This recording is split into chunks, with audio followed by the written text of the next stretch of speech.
Hi, where are you watching from? Drop your city and country in the comments. The air over the western throat of the High Ridge marshalling yard did not change with the seasons. It compressed. It was a suffocating industrial atmospheric density heavily saturated with the atomized residue of crude oil, pulverized iron or dust, and the sharp, toxic tang of burning brake shoes that drifted up from the retarder pits 24 hours a day. From the elevated metal walkway of the control tower, the thousands of steel track below looked like an infinite grid of black, polished veins, converging and fracturing across a 3-mile gravel plain that had been cut into the limestone ridge by the State Railway Company in the winter of 1954. I sat on the low, steel-reinforced workbench near the signal console, my heavy yard boots, thick-soled, greasy, and permanently scarred by the sharp granite ballast of the track beds, resting flat against the iron base of the manual lever frame. For 38 years, my official title within the Federal Railway Administration had been Chief Yardmaster and Senior Ballistic Displacement Analyst for the Mountain Division. In the promotional brochures of the modern shipping conglomerates, my office was viewed as a costly, manual relic of the coal-fired era. The new corporate logistics operator, Intercontinental Rail Link, had long since transitioned to using automated hump yard switching software, laser-guided wheel profile scanners, and cloud-based satellite routing that treated a 10,000-ton grain train as a single, glowing red pixel moving across a digital map. They genuinely believed that moving heavy freight down a 2% mountain grade was simply a matter of processing data and keeping the velocity curves constant on a display. But data packets do not calculate the micro-deformation of 20-year-old high-carbon steel rail joints when a sudden cloudburst drops the track temperature by 12 degrees in 20 minutes while a heavier train is descending the pass. I was the person who knew the precise acoustic pitch of a structural tie plate that was losing its grip on the timber beneath it, the visual pattern of subsurface steel delamination that an automated ultrasonic test car missed, and exactly how many millimeters a heavily loaded hopper car would oscillate before its wheels would climb the outer rail on a blind curve. I was not a corporate accountant, a software architect, or a hedge fund director.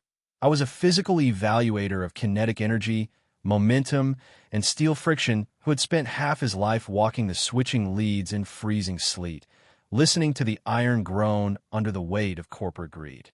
My son, Darren, stood near the digital switchboard matrix, his high-visibility jacket crisp, unsoiled, and carrying the sharp smell of new synthetic fabric as he checked his corporate smartphone. He was 37, the regional operations director for Intercontinental Rail Link, a man whose entire professional standing was built around the concept of terminal throughput acceleration, which in practical terms meant increasing train lengths beyond safety regulations, cutting down inspection times from 40 minutes to 12, and threatening old yard crews with immediate termination if they delayed a high-priority intermodal train due to track wear concerns. The digital yard sweep from the centralized operating office in the capital is already locked into the terminal server. Father, Darren said, his voice flat, fast-paced, and carrying the cold impatience of a man whose performance bonus was calculated by the minute. The computer checked the weight distribution across the entire eastern hump yard. The switching sequence is optimized. Honestly, at 76, carrying a manual gauge bar and a heavy steel lantern out into the shunting neck at midnight is a pointless waste of your physical energy. You're holding up our automated sorting schedules. He was presenting my mandatory displacement from the yard management roster not as a cold corporate firing, but as a compassionate, protective retirement strategy. This is the exact terminology of modern corporate liquidation. You do not tell an old master railroader that his eyes are sharper than your sensors. You tell him he is too old for the ballast. The automated scanners only read the static axle weight when the cars are moving at 5 miles an hour over the scale. Darren, I said, my voice low, carrying the dry, raspy rumble of a man who spent decades shouting over the deafening scream of locomotive diesel engines. The computer doesn't see the lateral dynamic thrust when those old or hoppers hit the switching throat on the descent. The system was calibrated by the primary software contractor last month, Dad, he replied, sliding his tablet into his leather portfolio with a swift, aggressive motion. We don't need a yardmaster looking at the wheels with an oil can and a mirror anymore. We are on a 72-hour deadline to increase our daily transit volume by 20% to secure the state grain export contract. Julian and I have already finalized your placement at the High Ridge Retirement Estate. It's a private medical facility in the Eastern Flats with its own private garden, continuous care, and a complete lack of diesel smoke. What Darren deliberately left out of his professional presentation was the fact that his promotion to Vice President of Global Operations was entirely contingent on cutting terminal operational costs at High Ridge by 30% before the winter freeze, and that his personal investment group had already bought up the land adjacent to the lower yard to build automated warehouse hubs the moment my old master office was demolished. The friction between my years on the ground and my son's digital operations plan reached a critical threshold exactly 3 weeks later, during the sorting of the K702 extra heavy iron or block. The train was an absolute monster. 160 fully loaded, 90-ton hopper cars that had been brought down from the northern open pit mines under an international leasing agreement to the regional management office. It was a high-revenue cargo clearance that needed to be pushed through the High Ridge yard within 6 hours to avoid a massive contract penalty from the metallurgy syndicate. To Darren, it was the final performance metric that needed to be verified before the corporate board arrived for the quarterly terminal audit. He came down to the concrete edge of the main sorting track on a freezing Tuesday evening, his thin-soled city shoes slipping slightly on the slick, oil-coated gravel of the switching lead. He was accompanied by a man named Sterling, the newly appointed division chief of transit efficiency, a 34-year-old logistics graduate whose understanding of railway dynamics was entirely limited to what he had memorized from data simulation screens during his university courses. "Mr. Thorne," Sterling said, his hands shaking inside his coat pockets as he looked out at the massive, rust-colored line of ore hoppers that stretched back 3 miles into the mountain fog. "We've cross-referenced the electronic brake system telemetry from the lead locomotives. The pressure curves are green. The train is sitting perfectly within the digital margin. We need you to sign the formal track release waiver so the yard switcher can push the block over the crest and let them roll down the western sorting incline." He held out a sleek, plastic-shelled tablet with a digital signature application open, a legal document that would completely clear the regional office of any liability if the braking systems failed or the cars derailed within the mountain division. "The electronic brake sensors are reading the air pressure at the front and rear of the train line, Mr. Sterling," I said, keeping my hands inside the heavy canvas pockets of my insulated yard coat. "They aren't reading the mechanical slack action in the drawbars of the middle 60 cars. That steel has been sitting in the mountain siding for 4 days in freezing sleet. The air valves are partially restricted by frozen condensation." Darren stepped directly between me and the transit chief, his face red from the biting wind, his voice rising sharply above the rhythmic, thunderous idling of the 3 6,000-horsepower locomotives at the front of the line. "Arthur, let's drop the steam era folklore right now. The line loss computer calculates moisture expansion automatically. Every hour this, or block sits on the arrival track costs the division $24,000 in track use penalties. Your refusal to clear this train is a direct violation of the regional logistics mandate. If those switches aren't thrown by midnight, Sterling and I will initiate an emergency administrative override under the Railway Modernization Act." He stepped closer, his eyes narrowing into a hard, commercial glare that carried no trace of son's affection. "We know what you're trying to do, old man. You're trying to prove you're still the boss of this yard by holding up a multi-million-dollar corporate contract. But your tenure is finished. If you don't clear this train, we will have harbor and rail security escort you off the property for intentional operational sabotage, and your retirement insurance package will be forwarded to the State Compliance Board for a complete forensic audit." He leaned in until his hard hat pressed against mine. "The High Ridge Estate won't accept an applicant with a flagged federal compliance file, Arthur. You'll be spending the winter in a state-subsidized room down in the industrial flats where the house shakes every time an empty coal car rolls past. Sign the waiver and get out of our way." The final confrontation did not take place on the wet gravel of the shunting neck. It occurred 48 hours later within the mahogany-paneled boardrooms of the Transnational Transport Underwriter Syndicate on the 50th floor of the Grand Central Tower, a glass skyscraper that overlooked the city passenger terminal like a concrete watchtower. Darren had arranged an emergency arbitration hearing, utilizing a company vehicle to bring me there as if I were an obsolete piece of signaling equipment being brought before a board of corporate liquidation referees. Chairman Vance, a senior maritime and rail insurer whose entire career was based on calculating the financial cost of industrial disasters, sat at the head of the long glass table. Next to him sat Darren, his laptop open to a high-speed simulation titled Project Velocity, Mountain Division Volume Optimization, and Sterling, who was nervously taking notes on a digital notepad. "Mr. Thorne," Chairman Vance began, his voice dry, carrying the cold, analytical indifference of a man who spent his days signing off on massive train wrecks and structural failures. "Your son has presented a highly detailed, data-supported case for the immediate acceleration of the High Ridge sorting sequence.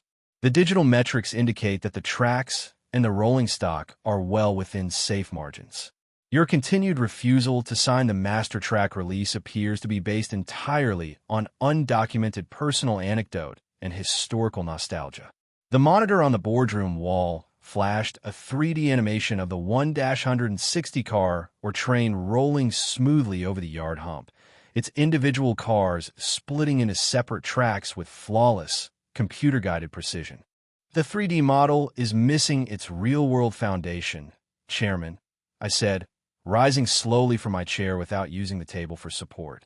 I didn't reach for a flash drive. Instead, I reached into my old leather rigger's case and placed 3 separate cylinders of solid, dark steel onto the polished glass surface. Each cylinder was 5 inches long, their thick metal threads sheared and twisted into a violent spiral shape. "In October of 1983, I said, my voice steady, cutting through the room's air-conditioned silence with the absolute clarity of an iron yard whistle.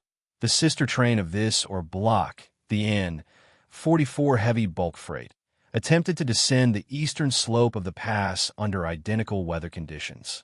The corporate computers at the time stated the dynamic braking grid on the locomotives was sufficient to hold the weight. But the computers didn't calculate what happens when you have 60 cars of unslacked mechanical couplers running on a 2% grade with frozen moisture in the triple valves." Darren laughed out loud, a short, sharp sound of corporate irritation. "The 1983 incident involved old friction-bearing cars, Dad. The K702 block uses modern roller-bearing trucks and electronic empty load sensors that were certified at the terminal warehouse last month." "The sensors were certified under static load, Darren," I replied, looking directly at Chairman Vance, whose eyes had suddenly locked onto the twisted steel cylinders on his table. "Your inspection team didn't check the internal draft gear pockets on the middle cars because they were covered by 4 inches of road ice and frozen iron, or that the terminal crew didn't bother to steam off. If you order the yard switcher to push that block over the crest tonight, the moment the first 40 cars clear the retarders and hit the downhill slope, the physics of the grade resistance will take over. The frozen moisture in the middle air lines will block the emergency brake application. The slack will run out with 300,000 foot-pounds of uncontrolled kinetic force, snapping the couplers on the 45th car. You won't have a sorted train. You'll have a Runaway 100-car unguided missile descending a 20-mile mountain grade directly into the central chemical refinery zone at the bottom of the hill. In the science of railway engineering, there's an absolute physical reality known as the critical adhesion limit, the exact point where the steel surface of a locomotive wheel loses its frictional grip on a wet steel rail under the pressure of momentum. It is a physical law that cannot be rewritten by a software patch or overridden by an executive board vote. I pulled a small, oil-stained red ledger from my pocket, the original 1983 Federal Accident Logbook of the Mountain Division, certified by the Interstate Commerce Commission and bearing the permanent restrictive stamp Grade Resistance Exclusion Number 711 West. It was a physical document that existed entirely outside the company's cloud servers, an original master file that could not be wiped by a system migration or an IT modernization schedule. Under Section 12 of the Federal Railway Safety Act, I said, placing the ledger directly over Darren's laptop keyboard. Any mountain trackage that exhibits subsurface joint delamination during a freezing wet cycle cannot be utilized for heavy bulk trains exceeding 12,000 total tons without a manual. Walking inspection of every single switch frog and joint bar. The exclusion on the High Ridge Western Throat is still active, gentlemen. I never cleared it, and the Federal Safety Board never rescinded it. The room became completely devoid of sound, save for the hum of the laptop fan beneath my book. Chairman Vance leaned forward, his manicured fingers lifting the old ledger from the keyboard. He flipped to the page with the crimson stamp, his eyes scanning the signatures from 40 years ago with a cold, absolute focus. Is this exclusion still active in the Federal Regulatory Archive, Sterling? Vance asked, his voice dropping into a sharp, quiet register that signaled the immediate termination of his professional patience. Sterling's face had turned an ashen, translucent white. He was tapping his tablet screen with desperate speed, his fingers slipping on the smooth glass. I don't have access to the pre-digital regulatory files from the central office. Our system, it only displays the active municipal zoning updates from 2012 onward. The manual safety laws don't live in your system, Sterling, I said, taking my ledger back from the insurance chairman's desk. They live in the safe at the High Ridge Yard office. If your operations team pushes that or block over the hump tonight before that exclusion is legally cleared, your insurance syndicate will be fully liable for every life lost and every gallon of chemical runoff when that train derails at 60 miles an hour in the valley. Chairman Vance closed his leather portfolio with a sharp, definitive thud that sounded like a rifle shot in the silent boardroom. The insurance clearance for the K-702 block is formally revoked effective immediately. The train will remain on the arrival siding under an administrative emergency hold until a full manual track inspection can be performed by an independent federal safety engineer. Darren stood up, his face a distorted mask of panic and corporate fury, his executive composure completely shattered. Father, you old lunatic, you've been holding on to this logbook for 40 years. The company, we've already committed our entire quarterly operational liquidity to the grain export timeline. If that mountain trackage is frozen by a federal safety hold, the international syndicate will trigger the non-performance default clause. We'll be completely liquidated before the end of the month. I didn't commit your operational liquidity to an unverified rail line, Darren. Your own arrogance did, I said, packing my sheared steel couplers back into my rigger's bag. You assumed that because an old man spent his life on a wooden bench in a switching tower, his memory had turned to dust and his rules were obsolete. But a yardmaster's job is to read the physical weight of the iron, not the profit of the buyer. The financial collapse of Intercontinental Rail Link was not a slow decline. It was a rapid, vertical bankruptcy that dismantled my son's division within 90 days. The International Metallurgy Syndicate and the State Grain Exchange withdrew their multi-million-dollar shipping contracts within 48 hours of a federal safety team verifying the severe subsurface joint delamination on the High Ridge switching leads. The cost of replacing 3 miles of heavy-gauge mountain rail under emergency winter conditions exceeded $12 million, a capital expenditure that made the regional operations completely toxic to institutional investors. Without the expected performance bonus from the grain export timeline to clear their outstanding secondary loans, Darren's partnership filed for Chapter 11 bankruptcy before the first winter river freeze. His luxury electric corporate vehicle was repossessed by the bank in early January. A cold, silent extraction observed only by the yard track walkers who watched the recovery truck pull it out of the regional office parking lot in the gray dawn light. Darren called the switching tower house line once during the spring thaw, his voice hollow, dry, and entirely stripped of his former corporate arrogance. He spoke for less than 2 minutes, asking if I could use my standing as a lifetime member of the Railway Yardmasters Union to help him secure an entry-level position as an assistant switch tender on the low-priority gravel lines in the Southern Flats.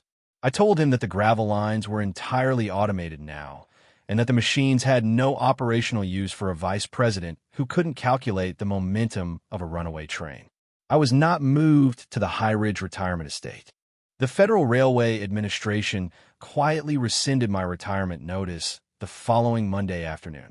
They realized that without my specific physical knowledge of the historic mountain infrastructure and the undigitized grade safety exclusions, they couldn't clear a single heavy freight train through the pass without risking a multi-million-dollar structural lawsuit from the International Maritime and Rail Insurance Syndicates.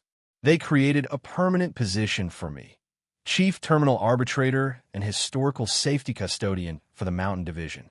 The monthly stipend is paid directly out of the Port and Rail Corps operational tariff, more than enough to keep my office warm through the winter blizzards without ever needing to look at a medical home brochure. I still sit in the high-backed captain's chair at the signal console of the High Ridge Tower, watching the gray winter fog roll over the limestone cliffs. The tracks below are quiet now, the switches locked in place by the permanent authority of a 40-year-old red ink stamp, and the heavy freight trains descend the pass at a slow, measured 12 miles an hour, their wheels singing a safe, low rhythm on the reinforced steel joints. The younger generation operates under the dangerous, modern delusion that speed is the same thing as efficiency, and that a digital screen can override the physical reality of 12,000 tons of rolling iron. They believe that wealth is created by simply erasing the structural history of the Earth and replacing it with a more profitable data model on a glass display. But they fail to realize that the tracks do not read spreadsheets, and the momentum does not care about your quarterly targets. Every fortune, every corporate development, and every family dynamic is ultimately subject to the physical laws of the steel below. My son thought he was optimizing a dead asset when he tried to clear away my history and sell my tower to a warehouse consortium. He didn't possess the functional capacity to understand that the old, quiet man he viewed as an operational bottleneck was the only structural anchor preventing his entire career from being smashed to pieces at the bottom of a 2% grade. In the end, he wasn't broken by a father's anger or an elaborate legal conspiracy. He was simply undone by the unyielding weight of the grade resistance he refused to believe was there.